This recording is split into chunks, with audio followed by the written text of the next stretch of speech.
Ravi de vous retrouver dans notre nouveau numéro d'Algérie plurielle, cette Algérie ô combien riche et diversifiée. Je porte aujourd'hui cette tenue traditionnelle dont on est très très fier, la blousa de l'ouest du pays et c'est un bonheur d'être parmi vous autour du patrimoine et de la culture algérienne sur Al 24 News. Nous allons commencer donc cette émission et revenir sur les invités d'aujourd'hui.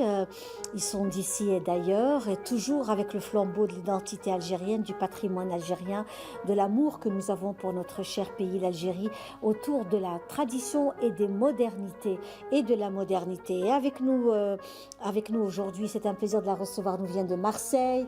Elle est filmmaker, réalisatrice. Il s'agit de Amira Louadah. Bonjour Amira. Marhaba, merci d'être là. Bonjour. C'est un plaisir de vous recevoir. C'est un plaisir. Je suis d'Alger, hein, mais oui. Oui, oui. Mais vous êtes en fait les va-et-vient. Marseille, tout à Vous êtes fait. fière de dire que vous êtes d'Alger. Quand même. Mais Avant vous tout, hein. revenez sur le fait que vous soyez aussi ailleurs, hein, Bien puisque sûr. vous partez dans Pour des quelques jours raisons sur Marseille. professionnelles. Oui, c'est Voilà. Donc nous, on est ravis de vous recevoir, Amira Louadah, et de découvrir votre travail sur les réseaux sociaux. Vous êtes filmmaker, vous allez revenir aussi sur le patrimoine, sur le langage de l'Algérie, algérien ô combien diversifié et riche. On va découvrir tout cela avec vous. Avec Merci plaisir. d'être là. Merci. Et on continue notre petit voyage aujourd'hui à travers le patrimoine et l'Algérie. Et cette fois-ci, c'est un plaisir de la recevoir. Faiza Mamri, bonjour, bonsoir, c'est comme on veut. Merci d'être Bonjour là. Linda, je suis très heureuse d'être parmi vous aussi avec des hôtes, des invités de marque et aussi parler de culture, d'art et de patrimoine. C'est vraiment un plaisir d'être parmi vous. Alors justement, Faiza Mamri, vous êtes chorégraphe, vous êtes une personnalité vraiment très intéressante. Vous n'êtes pas que dans le monde de la chorégraphie, mais ce que je voulais aussi revenir sur cette insertion de l'handicap dans la vie artistique et la vie citoyenne, la vie au quotidien. C'est très très important pour vous à travers tout ce que vous faites, que ce soit Profil Académique, qui est une école de danse et d'art, où ces enfants sont complètement intégrés dans votre établissement. On revient aussi sur le vêtement traditionnel parce qu'il est très important aussi dans vos actions et vos activités. Dans mes démarches artistiques. Et puis, on peut pas... Je suis en fait une artiste qui s'intéresse autant à son patrimoine, mais aussi à l'action humanitaire. Et j'ai pu, avec mon parcours, essayer de mettre les deux ensemble et mettre cette grande ligne de démarche dans mon travail artistique. Très bien. Donc, on est ravis de vous recevoir et merci d'être là aujourd'hui et de partager avec nous cette émission sur Al 24 News, Algérie plurielle et aussi Madame Hassila Sahraoui qui est parmi nous aujourd'hui et qui nous fait l'honneur et le plaisir d'être là, de la revue Selema, qui quant à elle organise un très bel événement artistique, culturel, lié au patrimoine, lié au monde de l'architecture, avec une personnalité très très appréciée. Vous avez organisé un événement au Centre culturel algérien à Paris. Tout à fait. Bonjour Linda, bonjour Bonsoir. À toute l'équipe de Al 24. Merci de m'avoir invitée encore une fois. Je suis ravie de rencontrer aussi des personnalités, des gens qui créent, qui défendent le patrimoine algérien, la culture algérienne. Et effectivement, nous allons organiser on a organisé qui va se dérouler le 9 avril au Centre culturel algérien à Paris. Un événement, c'est une projection de films documentaires justement sur le patrimoine, de Kabel El-Ouafi qui est connu mondialement. Très bien, qui a fait de très belles choses. On va en parler dans quelques instants. Parlera. Alors, et on reste justement dans cette continuité qui est liée aussi à l'identité algérienne, à la préservation aussi de notre patrimoine, de notre culture, de notre histoire aussi, puisque le bâti, c'est l'une de vos dernières activités. Sarah Benchir, merci d'être là. Merci à vous de m'avoir invité déjà. C'est un honneur pour moi d'être parmi vous, d'être parmi ces invités de marque. Je vous remercie. Sarah Benchir, vous êtes avocate et vous faites partie d'un collectif très très intéressant. Vous avez déjà organisé 2 grands événements liés à l'art, à la culture, ici dans la capitale, où vous avez donc réuni des artistes qu'ils soient donc avocats ou pas, mais souvent ce sont des passionnés, des avocats Tout à fait. passionnés. Tout à fait. Voilà, C'est des avocats passionnés qui sont fondateurs de cet événement-là, qui s'appelle Talaqi, croisement. Donc, comme son nom l'indique, en fait, on a essayé de croiser plusieurs disciplines, différentes disciplines, et qui ont le même amour et Oui. la même passion pour l'art. Donc, on peut trouver des avocats, des architectes, des urbanistes, des dentistes, des médecins, etc. Voilà. En tout cas, on va découvrir un peu plus vos actions liées aussi à la préservation du patrimoine et comment qu'un artiste aujourd'hui, avec les lois, nos lois algériennes, comment est-ce qu'il peut aussi protéger ses œuvres, que ce soit dans le monde de l'audiovisuel, de l'écriture, de la chorégraphie, des arts plastiques, du design. C'est Exactement. quand même une très belle initiative citoyenne. Oui, plus. Et nous avons aussi avec nous Sami Amin Nekash qui est parmi nous. Merci d'être là. Merci pour l'invitation. Alors vous êtes donc organisateur Games et Comic-Con Zaïre. C'est une belle initiative qui se lance, nous sommes en plein dedans actuellement, puisque demain c'est aussi la clôture, c'est-à-dire samedi, c'est au niveau du Palais de la Culture, Moufdi Zakaria. Effectivement. Oui. Donc c'est sur 3 jours, ça se passe sur 3 jours, les 2, 3, 4 avril. Aujourd'hui c'est le deuxième jour et c'est un salon pop culture qui rassemble beaucoup de jeunes Algériens. Et ça fait plaisir de voir l'engouement qu'on a eu hier. Waouh, vraiment, je confirme, hein, puisque j'étais présente et j'étais un peu perdue, hein, j'avoue, dans ce monde de jeunes avec beaucoup d'activités liées à des personnages de Netflix, à des séries. Donc j'ai aussi découvert, hein, je l'avoue, et puis c'est vraiment quelque chose de fabuleux, d'extraordinaire. Tout à fait, oui. Merci d'être là. Merci à vous, merci encore pour l'invitation. Et puis, ce qui est merveilleux, c'est que ces jeunes-là sont chez eux en Algérie et puis ils s'improvisent dans des personnages, des jeux vidéo, des mangas, il y a un peu de tout. Ce qui est bien, nous, ce qu'on voulait faire justement, c'est que c'est un salon qui existe un petit peu partout dans le monde. Oui. Le premier, c'est le Comic-Con San Diego. Après ça, ça s'est lancé un petit peu partout dans le monde, dans les grandes capitales. Et on a voulu que Alger ait son Comic-Con. Et on voulait ramener un salon standard international ici en Algérie pour les Algériens. Et ça fait plaisir de les voir comme ça, comme hier, justement sur place, et qui sont justement contents d'avoir ce genre de choses, d'initiatives ici en Algérie. Un engouement et ça nous tenait vraiment à cœur extraordinaire. de le faire. Vraiment un engouement extraordinaire et ça fait vraiment chaud au cœur de voir que nous avons aussi ces belles initiatives parce que voilà, on voulait aussi vous féliciter pour cette Merci. initiative qui est aussi courageuse et qui apporte énormément pour la jeunesse et pour tout le monde, hein, voilà, pour les familles, pour tout le C'est monde. pour Ça, c'est quelque chose de toute la famille, on le voit. très important. Voilà. Alors, Amir Al-Wadah qui est parmi nous aujourd'hui et qui nous fait le plaisir d'être là. Alors, vous jouez aussi beaucoup sur le langage algérien. Vous avez beaucoup travaillé sur cela, Amira. Tout à fait. Donc j'ai fait un documentaire en 2020 Oui. de 46 minutes sur la question du multilinguisme à Alger, plus précisément, parce que j'ai pas fait toutes les villes. Oui. Et donc c'est une question qui part de mon histoire personnelle pour aller ensuite vers l'extérieur interroger d'autres personnes.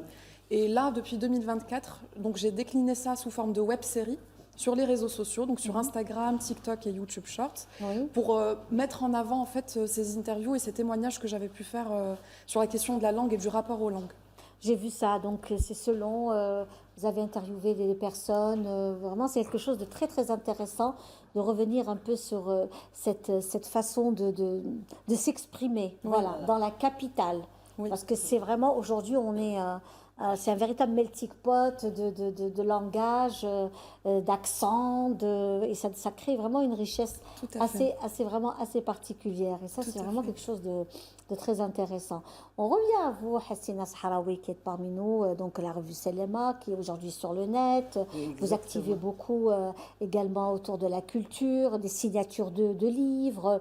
Et là, au niveau du Centre culturel algérien à Paris, vous donnez rendez-vous à votre public, ce qui vous suit ce soir sur Al24 News et qui vous découvre également sur Al24 News, notamment autour de notre ami Monsieur Louafi, qui est architecte, qui vit en Allemagne. Et qui fait... Est-ce que vous le connaissez? Est-ce que vous avez découvert de cette personnalité qui est juste remarquable, qui a fait un travail extraordinaire dans les plus grands jardins mondiaux, et ceux d'Allemagne, où il est... À Berlin, les jardins islamiques à Berlin, qui est devenu un endroit mondialement connu, parce que ça a créé un engouement incroyable sur le plan touristique à Berlin. Oui. Et donc, il en a fait d'autres ailleurs. Et donc, c'est un monument, ce monsieur. Donc, il a fait de très belles choses concernant le patrimoine algérien et islamique. Et c'est très important. Donc, je me suis dit, il faudrait, pour la diaspora et pour les Algériens qui sont à l'étranger, entre autres, en particulier en France, de leur montrer ces œuvres, de leur faire connaître l'histoire et le patrimoine de leur pays. Et des Algériens, les mettre en valeur et montrer de quoi ils sont capables, et particulièrement Kamel Louafi, qui a une renommée internationale et qui a d'autres projets pour l'Algérie. J'espère qu'il va les réaliser. C'est monumental, c'est très très beau ce qu'il a comme projet, ce qu'il voulait réaliser ici à Alger. J'espère que les autorités vont réagir et ils vont accepter tout ça, parce que c'est extraordinaire.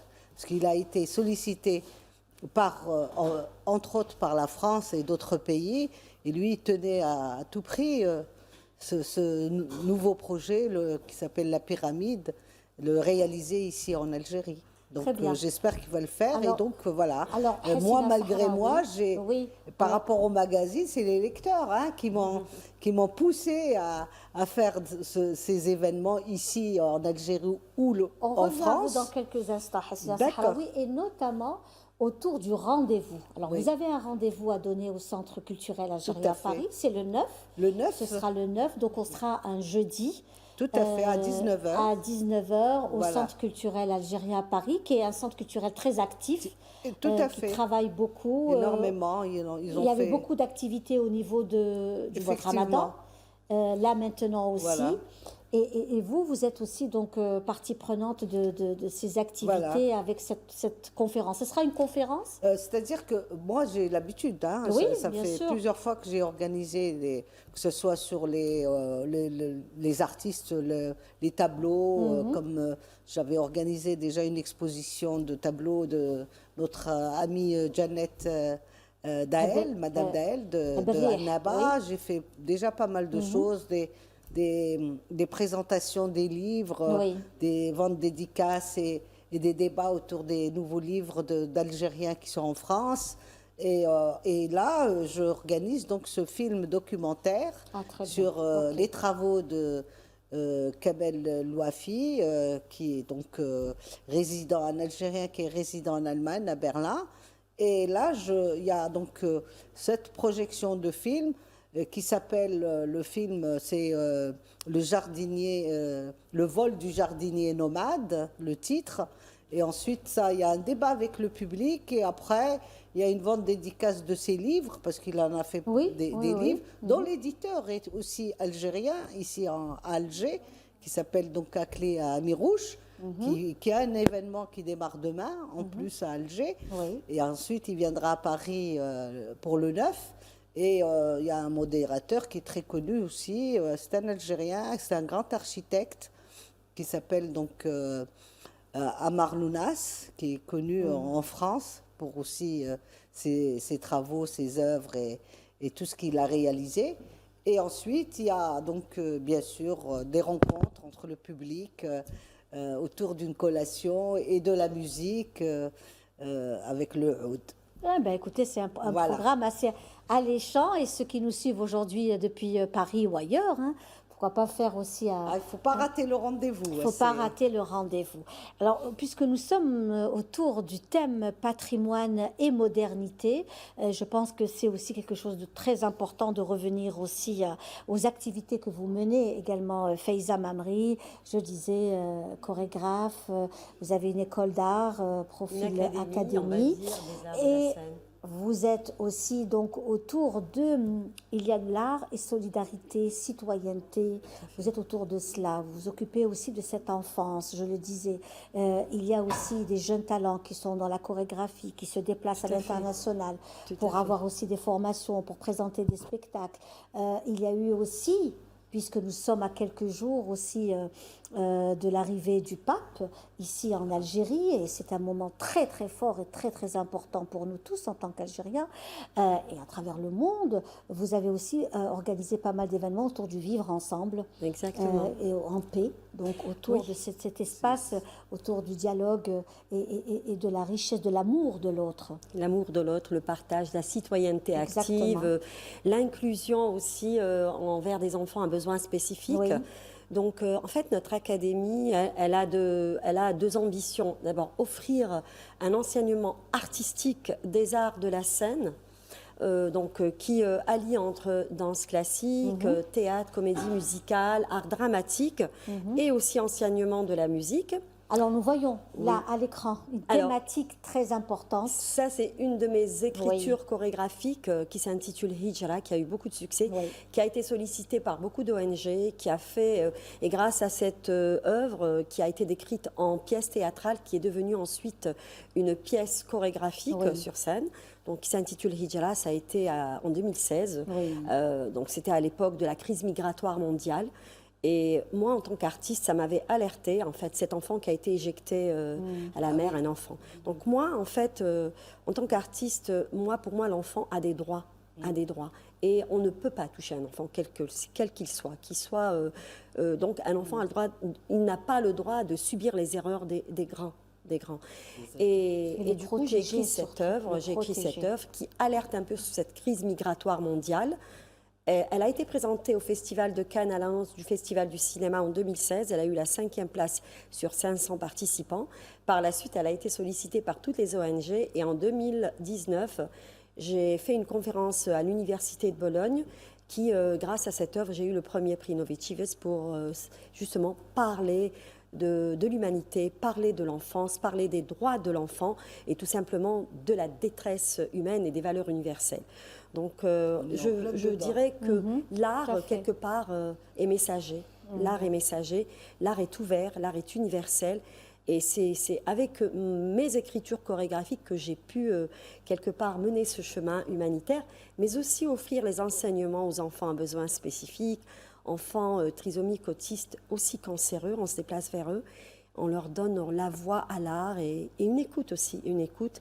Et on a fait notre chemin et je dis que, voilà, il faut parler. L'art est ouvert, tout simplement. Et puis, s'exprimer à travers de l'art. Et puis, vous êtes aussi dans le vêtement traditionnel, c'est-à-dire que vous tenez vraiment à ce que... Une identité. Quand il y a des spectacles, quand il y a des activités artistiques et culturelles, les enfants, jeunes hommes et jeunes filles, portent la tenue traditionnelle algérienne.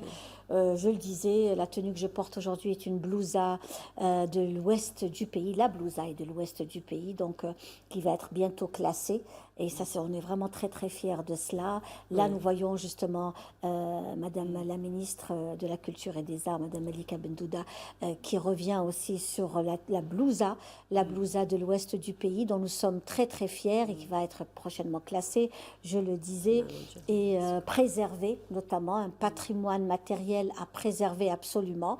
Nous avons une richesse incroyable autour du vêtement traditionnel algérien. Il est important aujourd'hui que l'Algérie se préserve, se protège et que nous ayons aussi... c'est un pays continent. Et le vêtement Exactement. en Algérie, le kérékou également, n'est pas en reste. Nous avons donc la chedda tlemcenienne qui a été préservée déjà et c'est classé. Les tenues de l'Est algérien, notamment la gandoura constantinoise et tout ce qui accompagne cette tenue constantinoise est préservé. Alors, oui, je voulais Madame Amré. justement attirer votre attention, Linda. En 2013, justement, le ministère de la Culture a fait appel à nous pour, justement, c'était le Festival du patrimoine et c'était la mlehfa. Le thème était la mlehfa. Oui. Donc, il m'avait demandé d'essayer d'écrire une écriture en utilisant l'habit traditionnel ancestral, ce fameux tissu de 8 mètres que la femme arabe enrobe autour de son corps. Oui, mais sauf que chaque région de l'Algérie le met à sa façon. Absolument. Donc Absolument. on parle de blousa, on parle de gondola, on parle de shedda, Oui. on parle. Donc c'est un habit qui est ancestral. Ah, Et complètement. justement, je lui avais donné cette touche un peu contemporaine dans le mouvement. Donc ça a été pour moi une fierté d'écrire un travail chorégraphique en utilisant la mlerfa sur la scène. Et c'était vraiment une très très belle expérience. Et là, justement, on revient sur l'engagement de l'artiste pour son patrimoine et son identité culturelle. C'est très Alors, important. C'est très important. Et je voulais revenir aussi sur l'actuelle exposition qui se déroule au niveau du musée du Bardo. Une très très belle exposition de broderie. Donc l'histoire de la broderie avec le kérékou, le kaftan, la gandoura, toutes les tenues algériennes où il y a du fil d'or. Vous l'avez vu, Madame Pas encore, non. Il faut aller la voir. Ouais. C'est une très très belle. Je vous invite tous à aller voir oui, cette belle intéressant. exposition parce que c'est vraiment un travail très très intéressant autour de l'histoire et puis aussi c'est aussi un travail où on met en avant la broderie et le fil d'or, la participation du fil d'or, la présence du fil d'or dans nos tenues Oui. diverses. Donc là, Ça a une signification à chaque mais fois. c'est clair. Mais c'est clair, La voilà. broderie dans un vêtement et tout ça. Oui, il y a des C'est signes. pas anodin, c'est pas. Complètement. Ouais. Complètement. Donc, je voulais revenir sur ce détail très, très important et sur cette très belle exposition qui se déroule au niveau du musée du Bardo à Alger. Ce musée qui a abrité un nombre important d'activités pendant ce mois de Ramadan.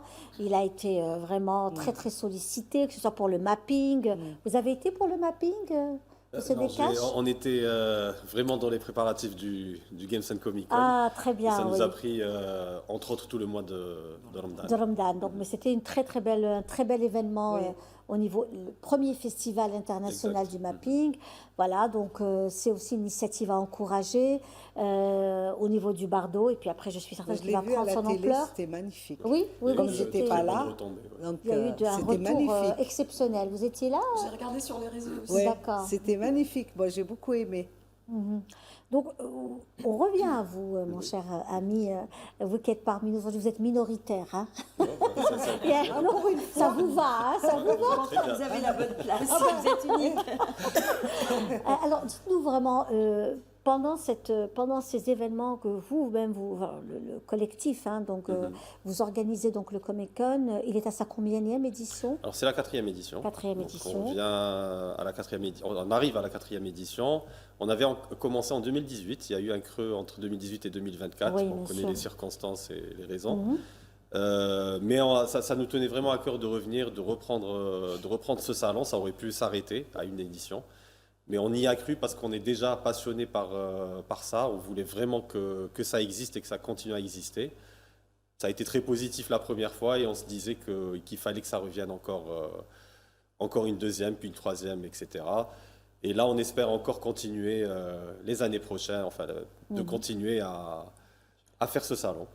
Et c'est magnifique parce qu'en fait, c'est aussi beaucoup il y a des personnalités importantes Oui. qui viennent pour... il y a des doublages, des voix, Exact. par exemple, oui. Alors, on a eu, par exemple, hier, les voix chantées des K-pop Demon Hunters. C'est le film d'animation qui a eu le plus gros succès cette année. D'ailleurs, Les il a Simpsons. remporté l'Oscar du meilleur film d'animation et Oui. l'Oscar de la meilleure chanson. Et justement, on avait les voix doublées chantées du film d'animation qui était là hier. C'était un plaisir de voir les enfants chanter parce qu'ils ont fait un concert à la fin de la journée. Et tous les petits-enfants étaient là à chanter. Ils avaient on voyait les étoiles dans leurs yeux, Oui. etc. Donc, nous, ça nous fait plaisir de voir ça. La raison de faire ça, c'est justement de voir un petit peu comment les enfants, les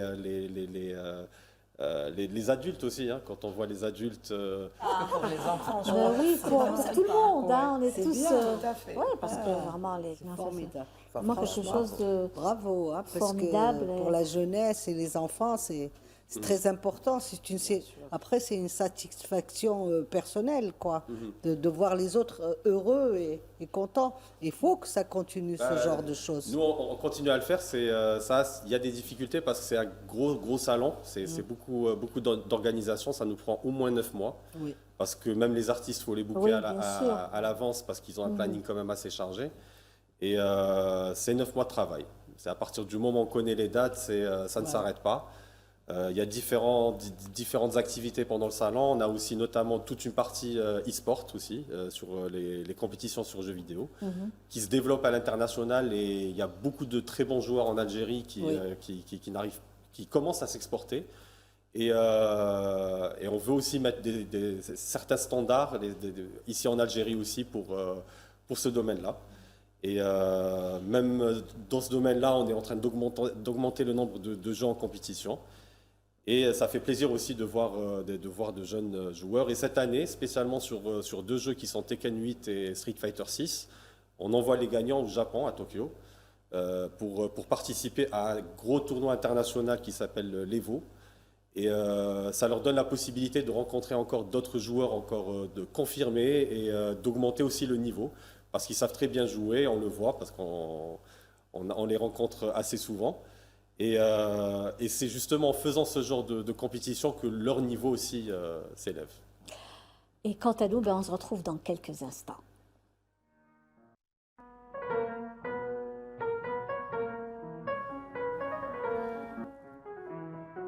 Et de retour dans notre émission sur Al24 News, Algérie plurielle, cette Algérie qui avance avec ses femmes et ses hommes et avec de belles actions liées aussi à la culture, au patrimoine, aux traditions, aux coutumes, et aussi à cette jeunesse aussi qui s'intéresse à ce qu'elle est, à son histoire, et à son histoire aussi, à sa langue.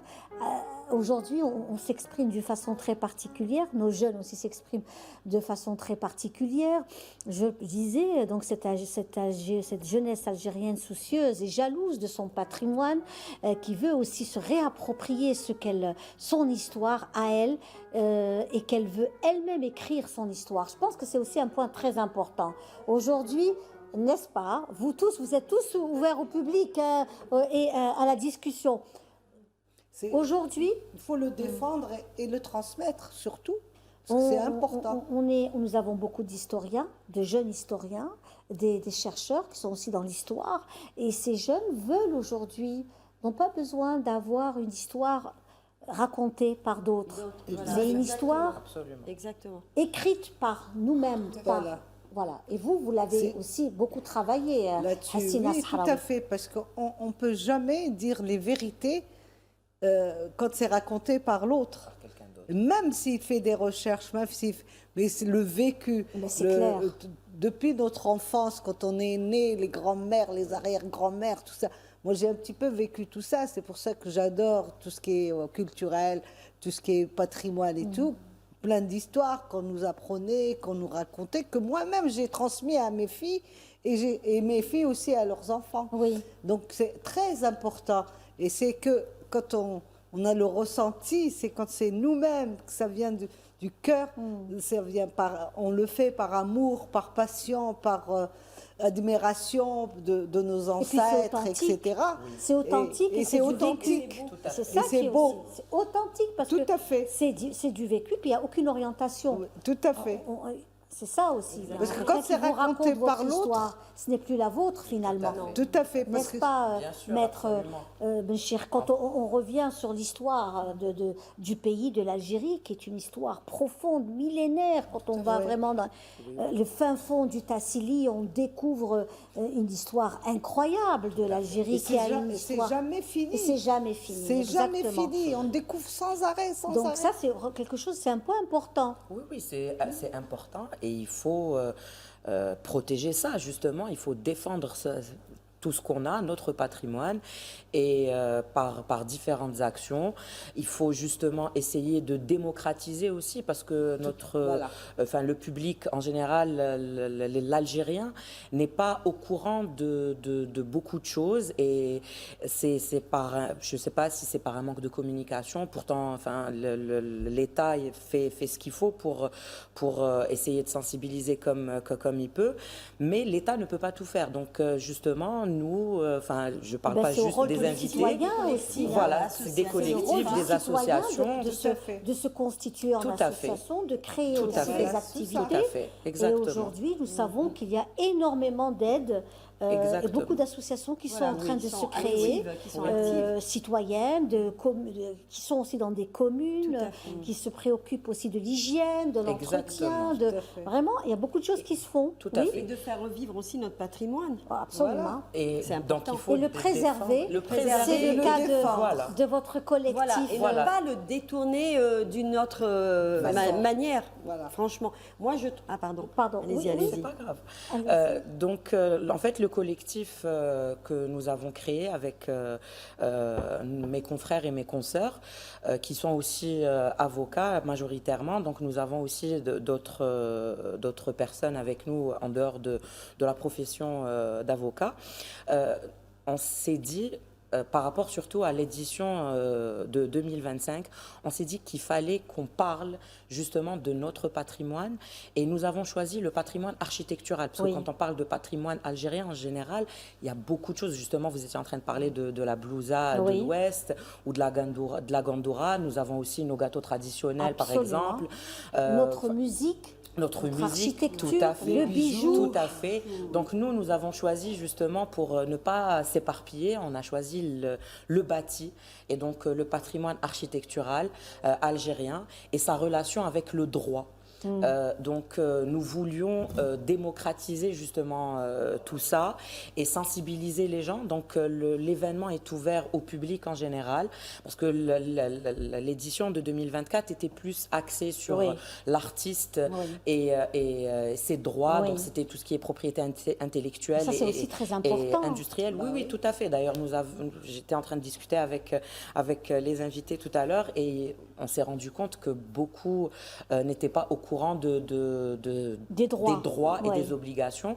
Et donc, notre but, c'est ça, c'est d'ouvrir le dialogue, c'est de construire des ponts entre des disciplines différentes, et nous, en général, on organise aussi des journées scientifiques où on invite, vous aviez parlé, Madame Sahraoui, de Monsieur Akli Amrouche, il était c'était l'un de nos invités qui a fait une communication par rapport à tout ce qui est urbanisme ici en Algérie et la relation avec le patrimoine.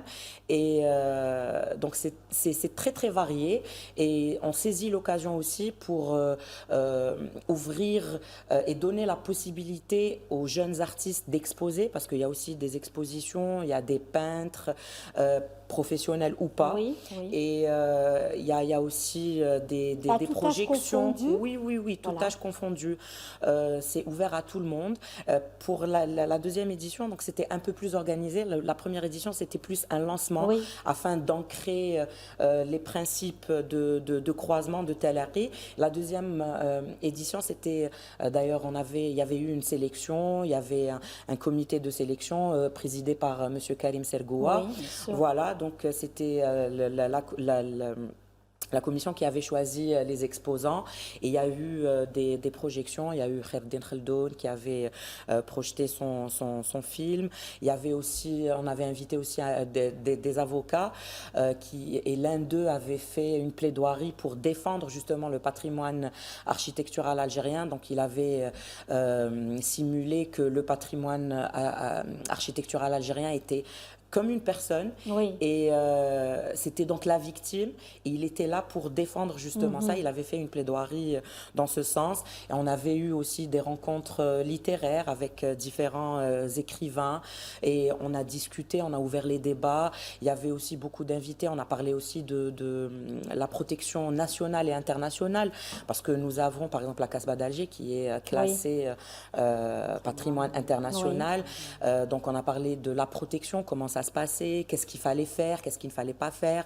Et les gens posaient des questions, le public posait des questions, était là et nous disait, bon, moi j'habite à la Casbah, tout le monde sait qu'il y a beaucoup de maisons ou d'habitations qui sont en danger. Donc moi, par exemple, si j'ai un problème, j'ai envie de refaire la façade ou quoi que ce soit, comment je dois procéder, qu'est-ce qu'il faut que je fasse? Parce qu'il faut savoir que quand c'est classé secteur protégé, il y a des lois. Il y a des lois à respecter. On ne peut pas, par exemple, repeindre un mur.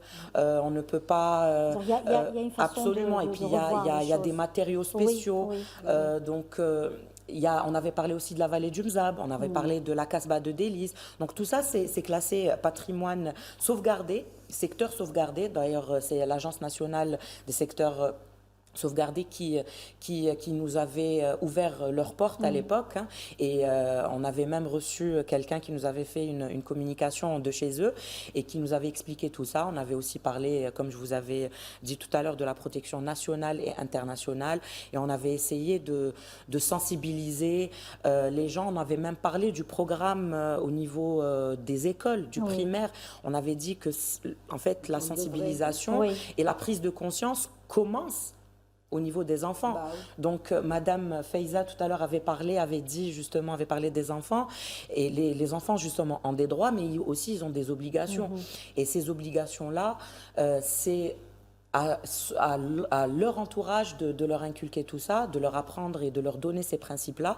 Et nous, on essaye justement d'aider comme ça, de cette manière-là. Formidable. Moi, je crois que, pardon, oui, Madame moi, Sahraoui. je crois que l'éducation nationale, elle a un rôle à jouer. Oui. Et on devrait créer, comme dans le temps, à l'époque, dans les primaires ou dans le matériel, des ateliers. Par exemple, quand ils n'ont pas cours un après-midi, on devrait leur créer des ateliers pour qu'ils apprennent l'éducation civique. L'éducation et, voilà. puis apprendre à...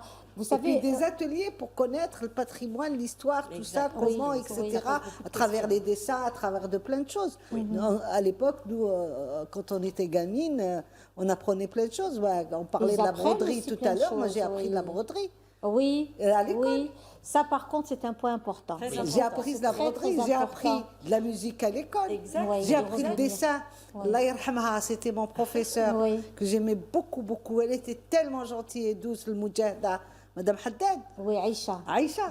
C'était formidable comment elle nous apprenait à travers d'une photo et d'identité. Elle nous la mettait. On reste justement autour de toutes ces belles choses. La pédagogie dans l'école, c'est très important. Absolument. Il faut qu'il y ait des institutions et des professeurs qui ont des convictions, qui aiment leur pays, qui aiment leurs élèves, qui aiment ce qu'ils font.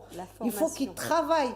Pas aller au travail, parce qu'il y a une différence. Travailler, c'est une chose. Aller au travail, c'est une autre. Parce qu'aller au travail, c'est d'avoir un salaire et rentrer, et puis on s'en fiche après du reste. En tous les cas, ce qui est certain, c'est qu'on revient aussi au travail fait aussi par des jeunes, hein, comme vous, Amira, qui termine aujourd'hui, Amira El-Wadah. On revient justement sur ce travail. Qu'est-ce qui a fait qu'aujourd'hui, vous vous êtes beaucoup intéressé au langage? Oui. Le hadra, derja. Tout à fait. Il y a un melting pot aujourd'hui, on parle l'arabe, on parle de l'anglais, français, il y a de tout, de l'italien, de l'espagnol, c'est vraiment un mélange aujourd'hui quand on va la découvrir. Et puis il y a des langages codés, on découvre, hein, donc ça c'est vraiment quelque chose, c'est des langages codés aujourd'hui de nos jeunes. Comment que ça se passe? Comment vous avez eu l'idée déjà? Alors c'est une idée qui m'a toujours suivie en fait, parce que j'ai grandi donc dans une famille multilingue comme beaucoup d'entre nous, et en fait donc ma famille est kabyle et la langue kabyle ne m'a jamais été transmise. Et donc je me suis toujours demandé pourquoi, parce que toute ma famille parlait vraiment kabyle, et donc je me suis souvent sentie à l'écart de soirées autour de mes arrière-grand-mères par exemple, qui chantaient, qui racontaient des histoires en kabyle, et donc je captais les sons, mais je ne comprenais pas ce qui se racontait. Et donc c'est un sentiment très spécial quand même d'être à la marge comme ça de sa propre famille, donc à l'échelle intime vraiment. Et donc à partir de ça, en 2020. Donc je me suis vraiment intéressée à ça au niveau de la société. Et donc en partant de mon histoire, d'aller à l'extérieur, de poser la même question en fait autour de moi et de comprendre un peu les rapports qui pouvaient se jouer. Ce que j'ai découvert, vous parliez des différentes langues qui existent Oui. en Algérie, bon surtout on va dire plutôt dans le nord vers Alger, c'est que on est vraiment, la langue n'est pas juste un outil de communication, comme on nous le dit souvent. C'est un outil, enfin c'est un vecteur de jugement, de préjugés, de sentiments, d'émotions. Et c'est jamais seulement un outil de communication. En fonction de là où on se trouve, si on est au marché, si on est dans une banque, en fonction de la langue qu'on parle, on ne sera pas perçu de la même manière. Et c'est très important de le dire et de comprendre en fait que ça peut être un outil de discrimination en fait, la langue. C'est vrai. Voilà, c'est tout très à fait. très intéressant. Oui. Très très intéressant de revenir sur ce sujet, sur ce point-là. Aujourd'hui, qu'est-ce que vous faites exactement dans votre vie? Vous êtes filmmaker, mais quel est le travail aussi, le job de Amira? Donc moi, je On suis- connaît un peu ouais. tout les fonctions de chacun d'entre nous ici sur le plateau, mais que fait Amira? Moi, je suis artiste et réalisatrice. C'est-à-dire? Donc, je réalise des courts-métrages, des D'accord. moyens-métrages. J'écris un long-métrage de fiction en ce moment. Autour de? Alors, c'est un projet en écriture, donc je ne vais pas en dire beaucoup D'accord, plus. oui. Nous qui voulions Je peux avoir parler des projets qui sont déjà faits. Mais les courts-métrages, vous Il y a tournez une autour thématique. de quoi? Dites-nous un peu. Il y a une thématique commune qui est la question de l'espace public et en fait de comment on part des obstacles dans l'espace Oui. public pour les transformer en opportunités de création. Oui. Donc j'avais fait par exemple un projet de design d'installation qui s'appelle Masharih Houma. Mes chéris? Masharih Houma, donc projet de quartier. Homa. Et D'accord. l'idée, c'était de vraiment matérialiser les obstacles qu'on pouvait rencontrer dans l'espace public en des objets artistiques que les gens étaient invités à traverser ou à contourner, donc de voir un peu comment le corps se comporte dans l'espace public. Et ensuite, c'était une invitation en fait à créer des aménagements urbains. Filhouma, vraiment ensemble, de choisir un endroit, de décider de quels aménagements ce quartier avait besoin et de travailler ensemble en fait avec les grands, les petits et tous ensemble en fait. C'est-à-dire, comment, c'est quoi le concept de cet aménagement? Par exemple, donc moi le projet je l'avais fait à Ouled Fayet, dans un quartier à Ouled Fayet, et on avait vraiment défriché un petit endroit près d'un pont. Et en fait, on avait construit des bancs, on avait construit vraiment un coin jardinage, des jeux pour les enfants, et avec les moyens du bord. En fait, l'idée c'était vraiment de partir avec des briques, un peu ce qu'on voit en fait, le fameux brique carton qu'on pose pour s'asseoir Oui.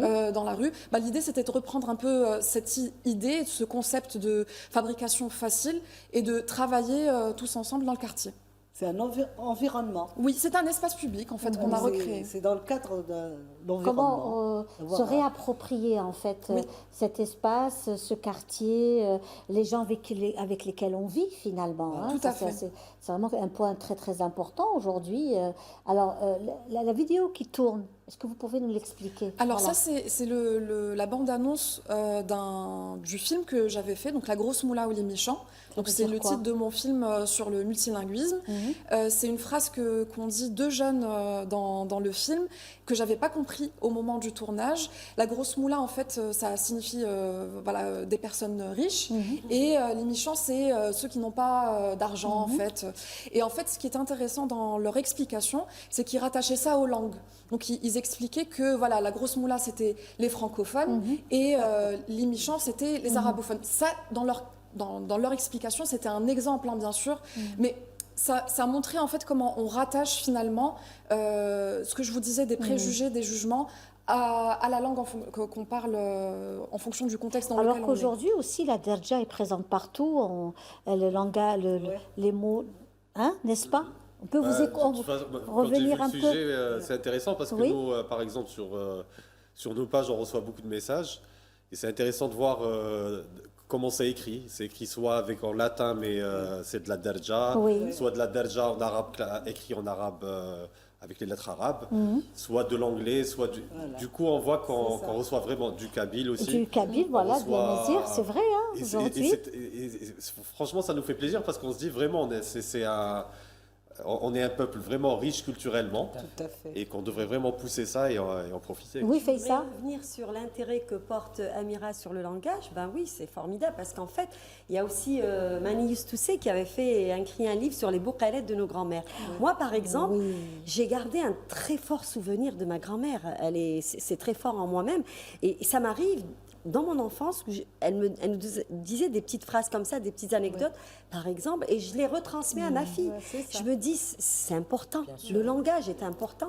Je me rappelle quand je rentrais de l'école chez ma grand-mère, parce que j'ai vécu avec ma grand-mère, je lui disais, Yimma, je alors elle, pour nous taquiner, elle nous disait, et c'est resté en moi parce que en fait, c'est trop mignon, c'est trop sympa. Et ces petites anecdotes, quand même, elles sont en voie de disparition. C'est vrai. C'est un langage qui est formidable, le Mani langage Youstoussé. de nos grands-mères. Et Mani Youstoussé elle avait écrit un livre, édité des petites bouqalettes comme ça. C'était incroyable, sur le langage son de nos projet. grands-mères. Moi, Et j'ai c'est organisé tellement à fort. Paris, Oui. le Ramadan les fêtes, j'ai organisé une soirée Boukala. C'est ça. C'était magnifique. important. J'ai La eu beaucoup de Boukala, monde c'est- et beaucoup d'Algériens justement en France qui ne connaissaient pas. Et ils étaient vraiment. La Boukala, c'est ils étaient un jeu qui se faisait vraiment Voilà. dans une région Et bien c'est une précise. Algéroise, justement, Voilà. qui l'avait pris, Samia Chaben, qui a, elle a appris de sa arrière-grand-mère, bien qui sûr. était Milli Srera, et donc c'est devenu un rituel. Et jusqu'à maintenant, depuis que j'avais fait cette soirée Boukala, ben, c'est réclamé, plein de gens me demandent, Ben oui, c'est quand bien est-ce que sûr. vous refaites la Et puis, Boukala? aujourd'hui, ce qui est très intéressant, Madame Sahraoui, et on revient aussi aux réseaux sociaux, qui ont ouvert, mais d'une Voilà. façon extraordinaire, vrai. l'Algérie. Ouais. N'est-ce pas? Et Oui. ça leur a permis Ça, de s'exprimer, exactement. Bah oui, c'est-à-dire maintenant c'est tout le monde qui peut s'exprimer, commenter des choses. Bon, il y a du positif et du négatif aussi. Non, mais Bien sûr. quand Mais, on sait utiliser les réseaux sociaux à bon exactement. escient, aujourd'hui, les contacts que nous avons, même Tout à les fait. invités, vous êtes l'exemple concret aujourd'hui, Amir Al-Wadah, je l'ai rencontré sur les réseaux sociaux, beaucoup de personnes je rencontre sur les réseaux sociaux. Il y a des amis que je ne vois pas souvent et je récupère un peu leur activité, C'est vrai, même vous. c'est vrai. Hassina Sahraoui, c'est via les réseaux sociaux, on découvre ces nouveautés. Donc je trouve que les réseaux ont un apport très très positif pour la circulation du patrimoine. Et fait. surtout pour C'est l'Algérie, important. qui a été pendant très longtemps dénigrée. Exactement.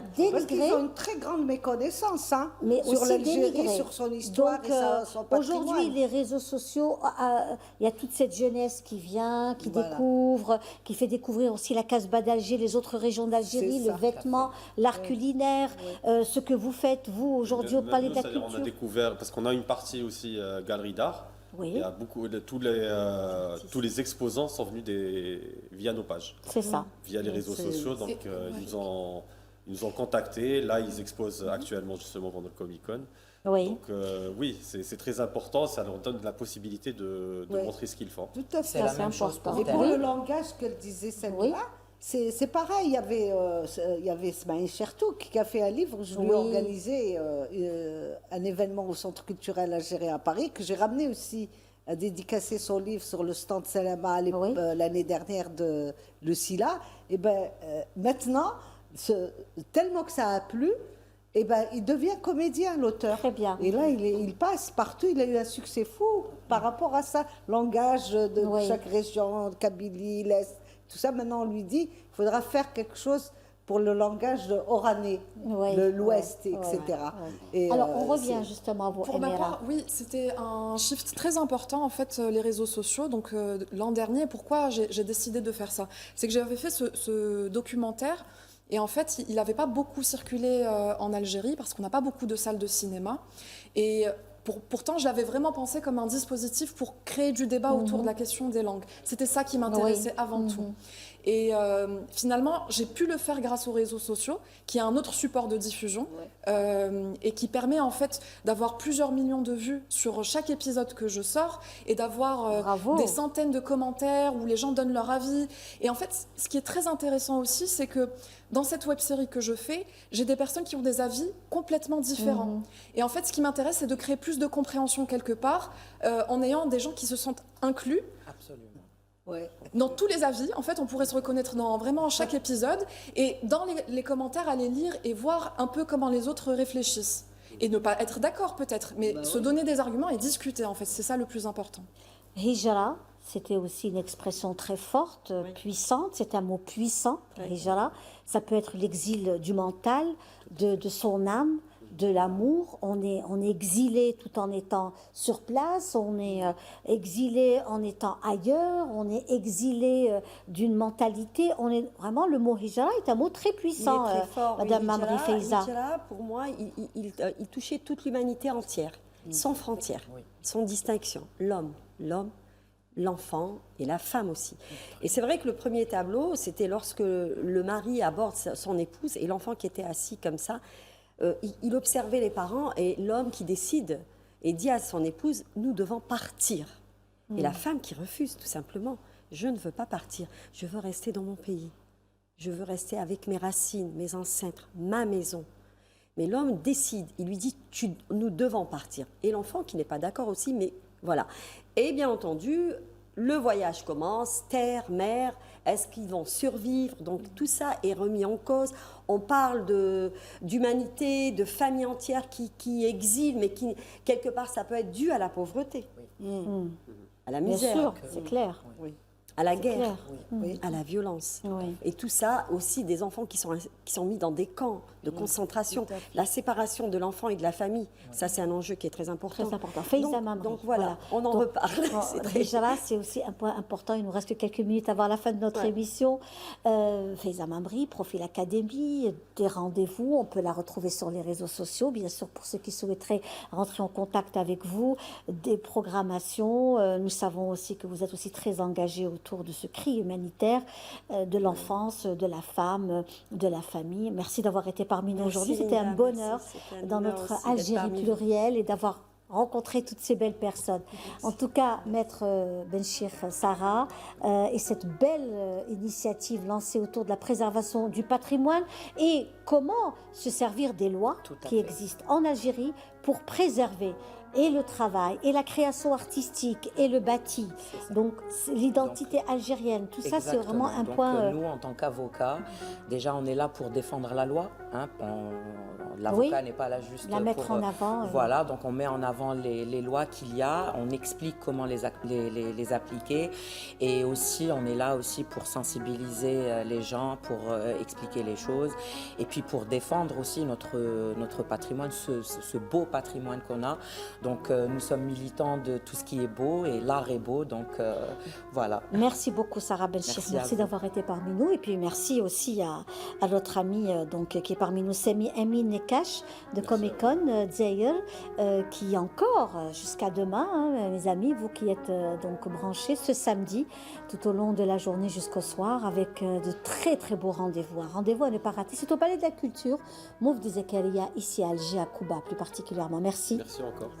Merci Amir Al-Wadah d'avoir été parmi nous aujourd'hui et revenez avec aussi donc beaucoup de belles choses autour de la langue, autour de l'identité algérienne, autour des espaces communs, comment profiter au maximum ensemble. Tout à fait. Merci beaucoup pour l'invitation. Merci Hassina Sahraoui. Merci beaucoup pour l'invitation. Et c'est pareil, je défends, et j'ai toujours défendu la culture algérienne. Elle est tellement belle, riche, plein de choses à faire et on en a pour En tout cas, votre rendez-vous, c'est le 9 C'est le 9, C'est le au 9 Centre avril. culturel algérien, à avec Kamel, 19h. avec Donc, Kamel Ouafi. Kamel Ouafi, Pour la projection Monsieur d'un Akli film. Amirouche et Amar Lounès. Merci beaucoup. Merci, Merci. Madame Hassina Sahraoui d'avoir été parmi nous. Merci à vous tous. On vous donne rendez-vous pour un autre rendez-vous, donc notamment vendredi, avec des personnalités du monde de la culture et du patrimoine. Je le disais tout à l'heure, je porte la blousa de l'ouest du pays en fierté également de notre vêtement traditionnel de l'ouest. C'est une blousa qui est signée Karim Akrouf et je salue tous nos créateurs, tous nos stylistes qui font un travail extraordinaire autour notamment de l'identité algérienne, de la préservation du vêtement traditionnel. Je vous dis au revoir et à la semaine prochaine.